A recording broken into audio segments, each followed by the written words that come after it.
the Friday Cocktail, presented by Anna Glavinsky. And now I'm joined by a lady who runs really, really fast, just casually running around the world in around 2.5 years. Leautey, hello. Thank you for joining us this afternoon. How are you doing? Thank you for having me. Well, doing really good now, yes. Yeah, Thank you. So when did you get back from your run? How long did it take you and when did it finish? Well, I started in December 2019 and I started off the coast of Portugal. So actually I went around all the coast of Spain and it took me 2.5 years because of course of the delays due by COVID. And I finished in August 2022 in Sydney, Australia, having run across 4 continents. That was my journey. So delays caused by COVID, how did that affect things? Because if you were just running, could you not just be free and easy? How did it affect you? Well, I had to be grounded, just like anybody else, you know. I was crossing Italy 3 months into my journey when COVID happened. And of course, Italy was the first country worldwide to close its border and disallow movement.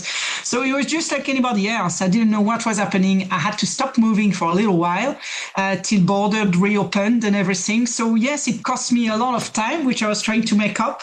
And of course, what happened is that other continents closed their borders. So I was stuck in Europe for actually 1.5 years. That's 15,000 kilometers of running. So how do they actually calculate the time of the run then? It's not just the amount of time you're away from home. No, it's from the moment you start to the moment you finish. That's how the time is calculated on a world run. You're allowed a maximum of, there is a ratio of time off you are allowed to get. Your run has to be in a continuous way. There are about 10 rules to follow by the World Runners Association, and that includes how time is counted. But in my case, I had unfortunate time off that I wasn't planning for. I just had to adjust. Yeah, no, but I'm still a little bit confused. Because obviously you have time in the air if you're traveling by plane somewhere. So how much of your actual running time is calculated, or how much is it, like I say, from the time that you're not in your house? Make it really clear for people that have never understood this before. Well, I was running 6 days a week, so 6 marathons every week. I was taking a rest day every week. And every time you finish your continent crossing, which has to be in a continuous line, obviously, you have to get into a plane for the next continent. You try to minimize your travel day as much as possible because they are counting towards your world run time. So you try to minimize travel day. And if you can, you run until your plane departs and then you start running as soon as you touch down. Okay, so it is literally that brutal. Yeah, thank you for explaining that, because I was wondering how cutthroat it was, how flexible it is, because it's no easy feat running around the world. You know, it's not just putting one foot in front of the other. There is all these logistics, all of this extra stuff that goes into it. How did you decide that you wanted to do it, and how much preparation did you have to do? Well, how did I decide? I think I was about just short of 40 years old when the idea came to me. But I had been a nomad all my life. I lived in 6 or 7 countries in Europe. I was living in Asia at the time, living in Singapore. I had been traveling the world with my work for more than 20 years. And this was what in me was the thirst for the world. So I was a keen runner back then. Not excessively, but just a normal runner. So when the idea to actually run around the world came to me, I thought, wow, that's just going to be the most brilliant adventure there is. And I just jumped into it. And 2 years after I had the idea, I actually was on the start line outside of Lisbon. So it was fantastic. And about the preparation, what sort of things in those 2 years did you have to get into place? Oh, yeah. So I was a finance director back then. So my mind is very pragmatic and organized. So I threw all my ideas on paper and turned out I had to be ready on 3 different areas. One was, of course, physical, trying to gauge how many kilometers a day I can actually run and feel good the next day to start it again. So that was physical. Then there was, of course, the logistics. What is going to be my route? I'm going to be alone. So, how am I going to carry my belongings? will I find water and food every day, or do I need to pack these things up with me? You know, all these things, and what is going to be my route across all the continents? What administrative burden there are? Of course, I couldn't plan for COVID, so that was logistic, and then of course financial, because I was going to be on the road for 2 to 3 years. So who is going to pay for that? Turned out I couldn't find any sponsor, so this was all my savings, all my belongings, everything went into it. So that's how I sorted out those 3 areas of preparation. So that makes it sound like ultimately you were doing it for you. This was, you know, you've invested into it yourself. It becomes a completely sole project. What was your motivation? The deep-rooted motivation for me was actually this, chasing this goal of knowing more about the world, seeing the world in a different way as well. Because when you travel on foot, albeit by running, you do see and feel the world completely differently than if you travel by car or bus or plane or anything else. You have a very close, almost a sensorial imprint of the world that gets into you. That's why there is no boredom on anything. So I was chasing that. At the same time, although it was a deeply personal thing, I also wanted to voice it for women. So I was raising funds for a Women for Women International non-governmental organization. This was very important for me. And I was also very keen to actually follow all the rules to get this World Run ratified, validated. Because for me, it's important to say, yes, a woman can do it too. Before me, there was only 5 men and 1 woman who had done it. I think it's important when we accomplish something a bit out of the ordinary as women, that we are ready to voice it and to give that to other women. And do you think that being a woman made your experience of running the world different than it would have been if you were a man, especially in countries where they have some different rules for men and women? I have not experienced any bad encounters or anything.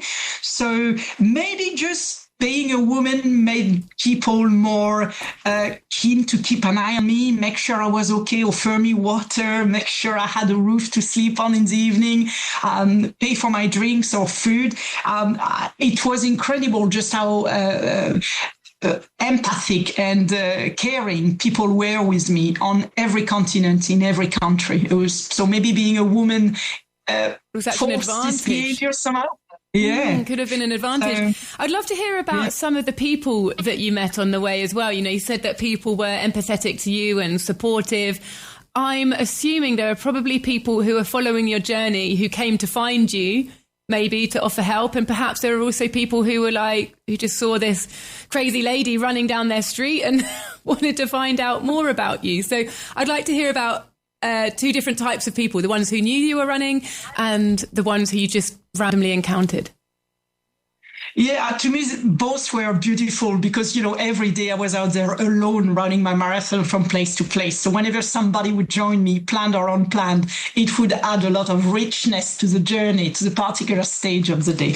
Random people. I had that a lot actually in the US when I was crossing this continent in desolate places. It's just that people would see me like crossing Montana or whatever, a place where you don't see a runner, where you got more cattle than human. And then the word of mouth would go from town to town that there is this woman alone pushing a buggy, because I had my equipment in a buggy.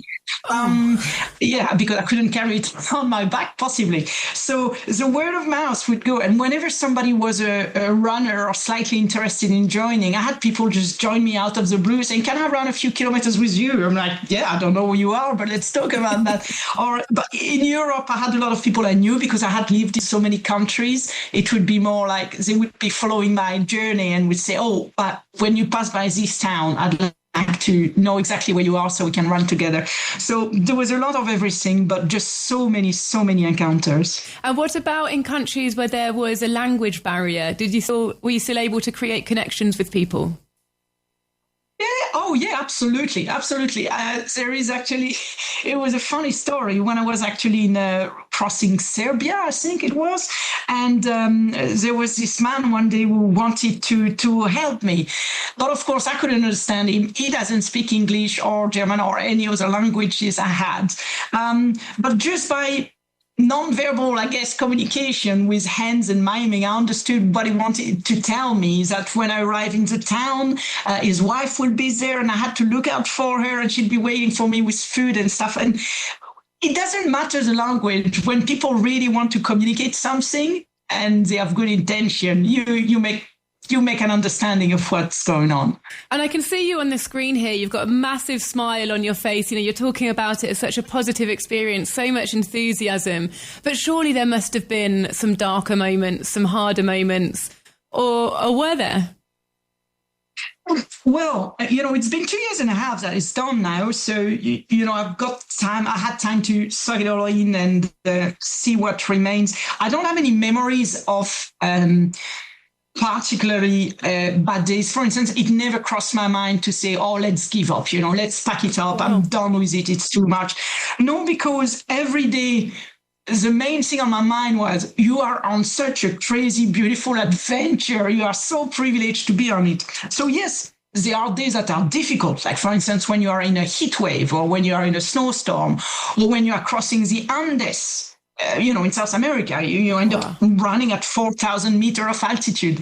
But the reward for all these things is always so beautiful and so fulfilling that it never is a memory of something bad. It's always like, okay, yeah, that days in the Andes were so slow and it was really difficult to get up, but it was so amazing, crossing the Chilean-Argentinian border at 4,000 meters in the middle of nowhere. You just feel incredibly grateful, and that's what remains as a memory. And so it sounds like almost you were doing it for the experience. So what if someone came along now and took the title for the fastest woman running around the world? Would you want to grab it back? Is there any competitive element in there for you? Not at all. Not at all. It's funny because, I'm the second woman and I know very well the first woman, Rose Eastwell. She's British and she ran 20 years before me almost. And of course I broke her record because there was no competition elements in her as well. There is none in me, but it's just the way I decided to set it up. I'm sure there is another woman on the way who is going to break my record so easily if she chased it, because my goal was never to run as many kilometers as I can in a day. My goal was always, how can I enjoy this journey the best possible way? Do my running in the morning, enjoy the rest of the day to discover the places and meet people. So my goal was never a record. It just happened that I grabbed it. But the next woman, it's up for grab, for sure. And I don't know, some of the most surprising experiences in some of the more far-flung countries that are really, how would I say, more outside of your comfort zone or outside of anything that you've ever experienced. Obviously, you've travelled a lot beforehand, but this must have put you into scenarios or places that were completely brand new to you. Oh, yeah. I mean, for sure. Of course, crossing the Cordillera of the Andes in South America was out of this world. You end up running in places where there is no pedestrians, there is not even cyclists or let alone runners, so you are in this place where you're surrounded by nature's immensity and you are so small, moving at snail pace, and you just hope everything's going to be all right. You're not going to trip and fall or anything. The same when I was crossing the desert in Australia, because when you cross Australia, Australia being unpopulated as it is, the vast belly of Australia is just a big desert. And so when I was crossing that, the only thing I would find is typically a petrol station every 200 kilometers. So, you're like, what is it? I've never crossed a desert in my life. What is it going to be like? But it turns out again that people tend to look out for me. I don't know if it's truckers with their radio, their CB would relay the message like, oh, watch out, there is a crazy woman running on the side of the road in the desert or something. But people would know I was there and would just honk at me just to say hi or would offer me some water or anything. So every It didn't really feel like I was out of my comfort zone because I was in the world. So, I've got my 2 feet on the ground. So I'm not lost. I'm still on Earth. And it just, the human spirit is the same everywhere. So the way we welcome a stranger, a foreigner, the way we are empathic is the same everywhere. And did you ever have to run through any conflict zones or any areas that were, that would have maybe been extremely challenging and tough to see like that? Yeah, no, basically what happened when you run around the world, part of the rule is you have to cross a minimum of 4 continents from side to side, from ocean to ocean. So I picked carefully places in my planning where I knew that there was way to avoid dangerous areas. So for instance, to give you an example, I chose crossing Europe instead of crossing Africa. The two are on the same latitude, if you wish. So It was one or the other, So I chose Europe over Africa because Africa would have been very difficult to cross, whereas I knew that I could move freely around Europe. Of course, it changed with COVID, but no, I would say COVID was probably the biggest challenge thrown at me during this world run. And how was it over the last couple of years and been readjusting to normal life? Yeah. Oh, well, of course, when you come back from such an adventure, you don't really come back to a normal life. For a start, normal life didn't exist anymore because COVID had changed everything, the way we work, the way we interact. So the most important thing for me after I returned was how can I keep this journey alive, because it died with my last strides. But how can I keep it alive, make sense of it, and share it? So give it meaningful intention. And so I wrote a book in French. Now I've written a book in the English language called Lootie's World Run. It's out.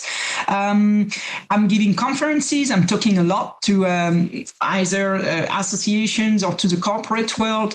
I'm just trying to make sense and share. To me, that's the added value now. Yeah, I mean, that brings us really nicely to the book, which is what we'll sort of finish the chat on. But I would like to know if you have, and giving these talks and writing these books, do you have a message that you've taken from it all? A particular learning, or you're trying to make sense of it for you in your own head, but do you think there is something wider that you've picked out that you're now sharing with people? Yeah, when you launch into a journey that only 6 people have done before you, you're thinking more people have gone to the moon, it sounds really, what makes me believe that I can do it. Me who was not particularly an athlete, or I'm not a national or Olympic champion or anything. The thing is, when you deeply, deeply want something, when your fuel is the desire, and that desire in me never got extinguished during these 2.5 years. I just wanted to see the world. It was clear what I wanted to do. I wanted to do it in a fun way. And the thing is, I grew up in the 70s and 80s, and I grew up in an environment where if I was looking up at adventurers and explorers, they were all male. That's how it was. There was simply not, at least not that I knew, not that were presented to me on TV, in the media. Couldn't see any woman adventurer.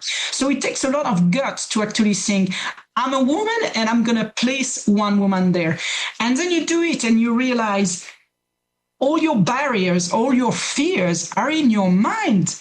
I was not in danger for 2.5 years, a woman alone on the road of the world. Nothing happened to me. I was not a subject of any attack, of any vile comment of degradation. Nobody tried to rape me or anything. There is a way where if you don't carry your fears with you, if you don't carry fears with you, they don't occur. By carrying them with you, you place them in front of you and they are more likely to happen. And this is all things that happen in the mind. So freeing yourself of fears, of imaginary barriers in your head about what you can or cannot do, this liberates you and you find out you are capable of much more than you think. Fantastic. And then finally, the book. How's it written? Who's it for? What's it read like? So it's for just about anybody. It's not like a sports book, for instance, for the simple reason that, like I said, I'm not an athlete myself. The journey was about something else and breaking records or whatever. It reads, I think, and I'm hoping it reads as just as an inspirational journey, how at the tender age of 40, I break everything that was nicely done in my life to just accomplish my dream. This was my dream, but this could have been any other dream. And we all have it in us. And of course, I feel very privileged to have been able to do it. Also, I put all my money into it and I finished this world run completely empty pockets. But I think it just reads as a journey. And I'm hoping that the readers will be transported by my journey page after page. Well, look, I know that it's not new news. It's maybe an older story to you now, but I still feel like I have to say congratulations. You know, isn't it an amazing thing that you accomplished, and fantastic about getting the book out there as well. Thank you so much for joining us this afternoon. It's been appreciated. Thank you very much for having me. Thank you. So that was Marie Leautey, and her book is called Loutey's World Run, The Extraordinary True Story of the Fastest Woman to Have Run Around the World. If you'd like to get your hands on it, get a bit of inspiration there, I'm sure you would, and positivity, definitely. You can find it on Amazon or in the Talk Radio Europe bookshop.